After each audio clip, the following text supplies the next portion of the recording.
Himachal news 24/7। नमस्कार, स्वागत है आपका हिमाचल न्यूज 24/7 में आपके साथ रीना सहोत्रा। प्रदेश में गर्मी बढ़ती जा रही है, वैसे सियासी पारा भी बढ़ता जा रहा है। हिमाचल प्रदेश में 2022 के चुनाव से पहले सभी राजनीतिक पार्टियां अपने अपने तरीके से अपने प्रचार में जुट गई हैं। चंबा मुख्यालय के आज सर्किट हाउस में भारतीय जनता पार्टी के पूर्व नेता व हिमाचल रीजनल अलायंस पार्टी के संयोजक राजन सुशांत ने एक प्रेस वार्ता के दौरान भारतीय जनता पार्टी को जमकर निशाने पर लिया। उन्होंने जहां प्रदेश के मुख्यमंत्री जयराम ठाकुर को हेलीकॉप्टर का मंत्री कहा, वहीं उन्होंने पूर्व मुख्यमंत्री वीरभद्र सिंह व प्रेम कुमार धूमल की तारीफ भी की।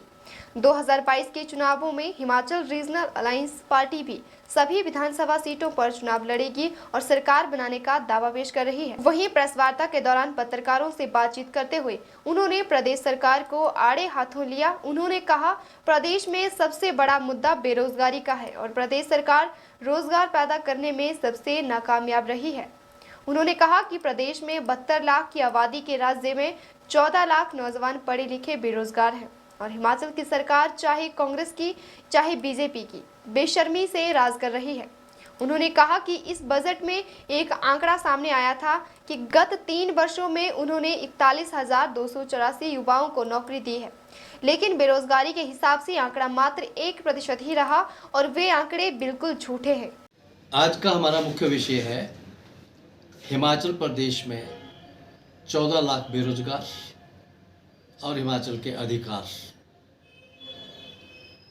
आज आप जानते हैं कि 72 लाख का छोटा सा ये पहाड़ी राज्य और उसमें 14 लाख परिवार हैं और 14 लाख परिवारों में 14 लाख बेरोजगार भी आगे हैं।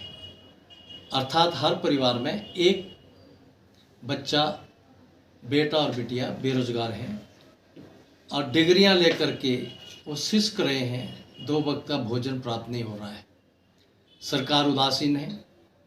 वर्तमान सरकार बीजेपी की हो चाहे कांग्रेस सरकार हो, उन्होंने इस ओर विशेष ध्यान नहीं दिया है। अभी विधानसभा के बजट अधिवेशन में जो आंकड़ा दिया है सरकार ने, उसके हिसाब से 41,284 लोगों को गत 3 वर्ष में रोजगार दिया गया है। मैं इसको 42,000 भी मान लूँ तो 14,000 एवरेज बनता है 1 साल का रोजगार, जो कि 14 लाख का 1% है। अगर इस हिसाब से रोजगार दिया गया तो 100 साल लग जाएंगे वर्तमान बेरोजगारी को दूर करने में। मेरा आरोप है कि ये दोनों सरकारें असंवेदनशील हैं, क्रूर हैं और बेदर्द हैं। नौजवानों के बारे में इनका कोई चिंतन है नहीं। हिमाचल में 2 ही सोर्स हैं। पहला सोर्स हमारे पास सरकारी सेवा, दूसरा प्राइवेट सेक्टर। सरकारी सेवा का हाल तो मैंने आपको बता दिया और प्राइवेट सेक्टर में है बद्दी, बरोटीवाला, नालागढ़ में लगभग 1.5 लाख लोगों को रोजगार दिया गया है और इसी तर्ज पर पोंटा में पोंटा साहिब, कालाम, हमारा ऊना, आमटालीवाल आदि जितने हिमाचल में औद्योगिक क्षेत्र हैं, उनमें लगभग जोड़ के 5-5.5 लाख रोजगार दिए गए हैं। लेकिन मुझे अफसोस है वहाँ भी सरकार ने कोई इंटरेस्ट दिखाया नहीं है, कोई पेन ली नहीं है। एग्रीमेंट ये है कि 70% रोजगार हिमाचल के लोगों को होगा, लेकिन वास्तविकता है कि 70% के बजाय वह ज़्यादा से ज़्यादा 20% लोग ही हिमाचल के हैं, बाकी नहीं हैं।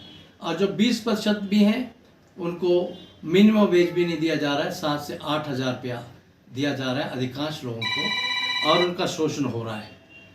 कारण बड़ा साफ है, सरकार बीजेपी की हो कांग्रेस की हो, वो इंडस्ट्रियलिस्टों से चंदे के नाम पर रिश्वत लेते हैं और इसलिए अपने नौजवानों का इंटरेस्ट वाच नहीं होता है। आज इसलिए मैं कहना चाहता हूँ, सरकारी क्षेत्र में भी जो रोजगार मिला भी है वो लंगड़ा है, चाहे आउटसोर्स। हिमाचल न्यूज 24/7 के लिए चंबा से जितेंद्र मेहरा की रिपोर्ट।